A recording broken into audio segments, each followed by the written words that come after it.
parfum biasanya menjadi pelengkap penampilan agar terlihat segar dan menarik. Tapi ternyata parfum favorit Anda bisa jadi pembawa zat berbahaya bagi tubuh.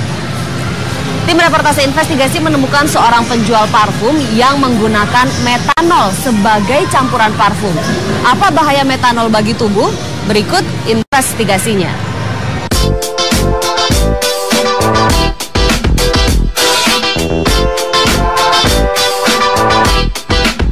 Produk parfum atau wewangian saat ini biasanya berbentuk cairan yang dikemas dalam sebuah botol. Di dalamnya ada komponen berupa essence atau yang lebih dikenal biang parfum dan bahan pelarut yang biasanya berupa cairan etanol atau yang biasa kita kenal dengan istilah alkohol.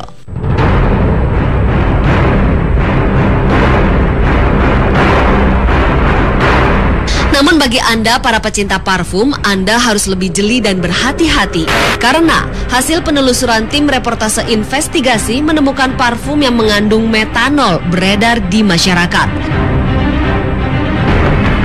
Metanol atau dikenal dengan metil alkohol memiliki rumus kimia CH3OH. Adalah merupakan bentuk alkohol yang paling sederhana. Metanol adalah cairan yang mudah menguap dan mudah terbakar dan beracun. Biasanya digunakan sebagai pendingin anti beku, pelarut, dan bahan aditif bagi etanol industri. Justru dia akan secara diam-diam terabsorpsi atau terserap ke dalam tubuh. Kemudian di situ dengan bantuan enzim-enzim dia akan berubah menjadi zat yang berbahaya.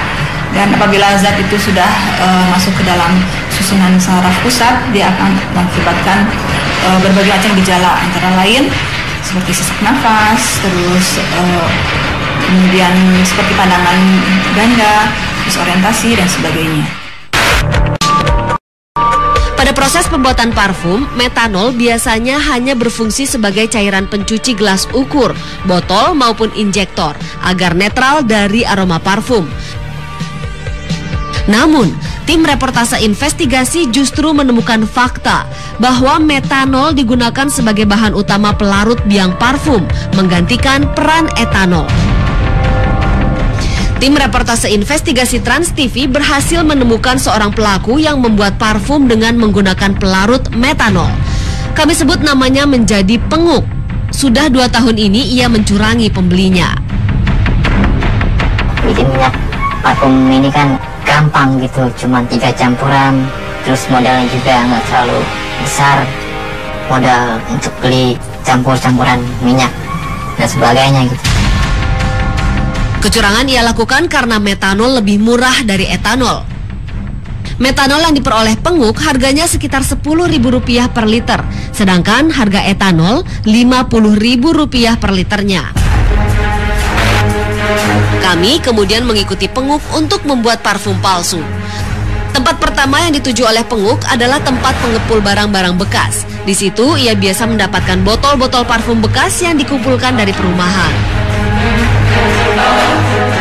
Dari mana? Dari perumahan. Perumahan itu jual berapa? Dari perumahan. Perumahan saudara. Mana aja. Namun pencariannya ke pengepul tidak selalu berhasil. Kadang ia harus menunggu beberapa lama untuk mendapatkan botol yang dimaksud. Tempat kedua yang ia tuju adalah toko parfum yang sudah menjadi langganannya. Kalau metanol kita ambil 4 liter aja. 4 liter berapa? 4 liter. Liternya 1.000 ya? 10.000 ya? Ini 5 mau aja. Ya kalau yang parfumnya nanti kita jenis.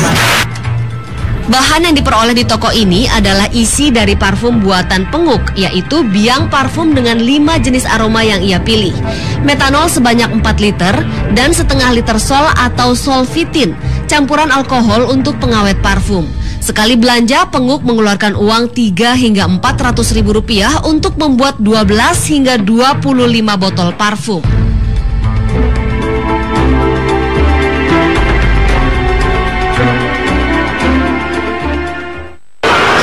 Dengan campuran yang tepat, parfum racikan Penguk bisa dijual dengan keuntungan yang lumayan. Saksikan terus reportase investigasi.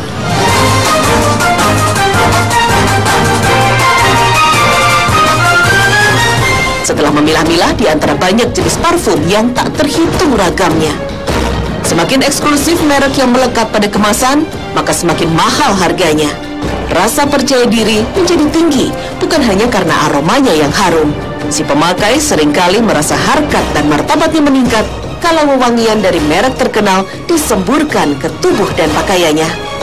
Penjualan minyak wangi atau parfum menjadi bisnis yang menjanjikan, karena tidak semua orang mau merelakan rupiahnya dipakai untuk menebus bandrol parfum bermerek yang tidak murah. Maka bermunculanlah toko atau kios minyak wangi yang menyediakan layanan isi ulang atau refill. Tim redaksi kontroversi menelusuri pusat perdagangan parfum isi ulang di kawasan timur ibu kota.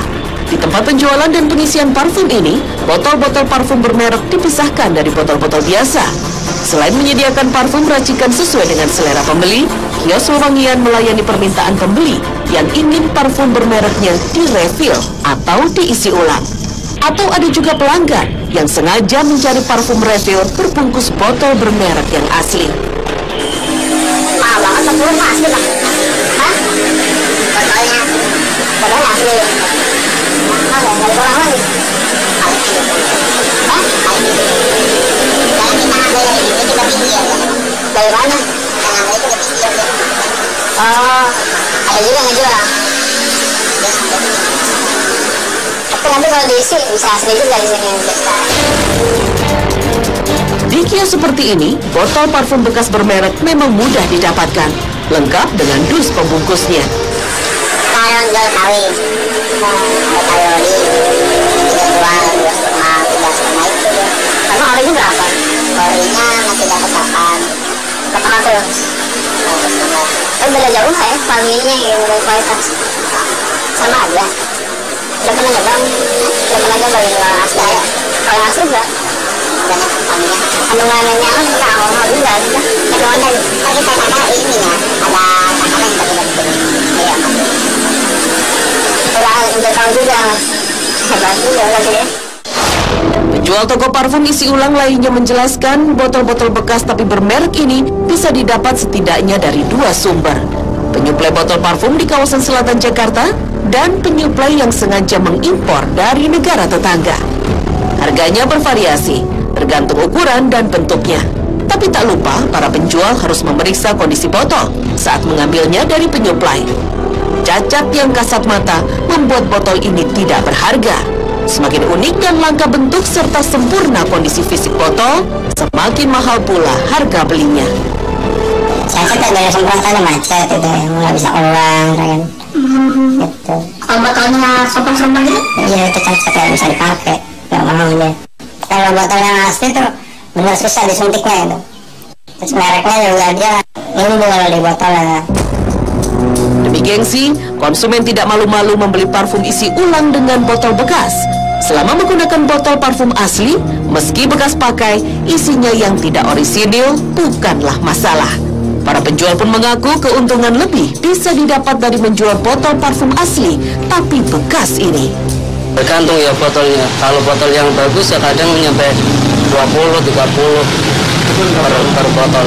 Ya kalau kita biasanya kan pilih-pilih kalau yang ada parfumnya gitu, kita jual ya paling ya sekitar 40, ada yang 50 gitu. Agar mendapat untung yang lebih besar lagi, sebagian oknum penjual berlaku tidak jujur, menawarkan parfum isi ulang dengan botol bermerek bekas sebagai parfum asli. Modusnya sederhana dan mirip dengan parfum botol bermerek isi ulang. Diisi dengan minyak isi ulang atau refill yang jelas kualitasnya berbeda, lalu melengkapinya dengan kardus dan plastik. Bedanya, mereka membuat konsumen merasa seolah-olah membeli parfum asli. Botol yang udah pakai kardus, pakai plastik, udah mirip originalnya gitu, tinggal isinya aja. Dengan kondisi seperti ini, mengumpulkan dan memperjualbelikan botol parfum original menjadi bisnis yang melibatkan lebih banyak pihak. Mulai dari kelas pemulung yang mengumpulkannya secara satuan, hingga partai besar. Botol original itu biasanya ada sih pemasok yang datang sendiri, banyak sih biasanya dari luar kota. Dan ada juga yang orang pemulung gitu, biasanya dibersihin dari orang itu, dijual di situ juga. Kalau pemulung itu paling 10.000 lah per botol yang mau. Kami lalu menelusuri salah satu pengepul botol-botol parfum orisinal. Di sini, semua model botol parfum dari berbagai jenis merek tersedia. Semuanya sudah siap dijual kembali dengan kondisi yang bersih. Originalnya itu botolnya aja dimulai dari 35.000 sampai 100.000 botolnya aja. Ya, tergantung jenisnya. Pengepul dalam partai besar kebanyakan hanya melayani pemesanan dengan jumlah yang besar pula, baik dalam ataupun luar kota. Jika botol sudah didapat, para penjual parfum tinggal mengisinya sesuai dengan jenis parfum yang akan dipalsukan. Dalam proses refill, biang minyak wangi yang aromanya mirip dengan aroma parfum-parfum bermerek yang ada dicampur dengan alkohol. Para peracik punya rumus komposisi campuran tertentu untuk mendapatkan bau harum yang benar-benar menyerupai aslinya. Kalau yang satu itu yang paling bagusnya itu tadi 40-60. Kalau yang sedangnya itu 30-70. Kalau yang biasanya itu biasanya 20-80. Perbandingannya biasanya 40-60. Kadang ada orang biar lebih mirip lagi 50-50 perbandingannya. Jika tidak ada kardus, kantong kain beludru menjadi alternatif pembungkus. Tentu saja ditambah dengan keahlian marketing untuk membuat konsumen percaya keaslian parfum palsu ini, walaupun tidak terbungkus lengkap seperti aslinya. Kalau nggak ada kardusnya biasanya orangnya sih bilangnya pastel. Biasanya itu barang dari bea cukai, terus dijual murah sama orang-orang itu biasanya. Parfum ini kemudian dipasarkan ke berbagai kawasan dengan harga yang beraneka ragam. Lebih murah dari parfum asli dan jauh lebih mahal daripada parfum isi ulang.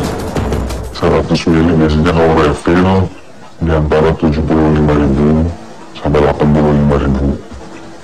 Tapi ketika itu dimasukkan ke botol yang asli itu sampai 200-an. Medan, Batam, Sulawesi, Papua, Semarang. Keberadaan parfum-parfum palsu ini tentu saja tidak akan mudah diketahui oleh masyarakat kebanyakan.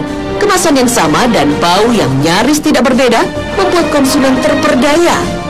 Bedanya paling yang aslinya itu lebih soft, kalau itu lebih keras. Biasanya kalau pengen lebih soft, biasanya dimasukkan ke kulkas. Lebih halus biasanya kalau yang asli. Kalau yang itu lebih buram. Botol cairannya itu biasanya itu lebih dingin kalau yang lokal. Tidak hanya rugi uang, kesalahan peracik parfum memilih bahan kimia campuran juga berpeluang mendatangkan kerugian besar bagi kesehatan penggunanya. Jika bahan-bahan ini ada dan kemudian menguap dan kemudian terhirup oleh pekerja atau juga ada oleh pengguna konsumen dan sifatnya terus-menerus, ya, pertama efek jangka pendeknya adalah iritasi, ya, sistem pernapasan kita. Jangka panjangnya bisa menyebabkan gangguan fungsi hormon dalam kesuburan kita atau juga bahkan menyebabkan kanker. Lemahnya pengawasan menjadi penyebab maraknya praktek ini. Padahal, jual beli dan penyebaran zat kimia wewangian haruslah masuk dalam radar pengawasan pemerintah. Apa acuannya? Nah, Badan POM dalam ini punya dia, ya, acuan aturannya lah gitu ya. Mana bahan-bahan kimia sebagai zat pewangi ini yang boleh digunakan, mana yang tidak. Nah, yang dikhawatirkan adalah bahan-bahan yang tidak boleh digunakan atau dimanfaatkan untuk zat pewangi ini tetap beredar. Di kardusnya aja ya, kita lihat kan di kardus itu ada Badan POM-nya kayaknya ini PT apa gitu, ada kayak distributornya, itu kan ketahuan banget logonya. Sebelum plastik kita buka kan ada logonya. Beli yang resmi lah ya, ada POM-nya juga kan di kardusnya itu kan ada tulisan POM gitu kan, itu masih ori. Jadi gitu jangan beli di sembarangan deh gitu ya.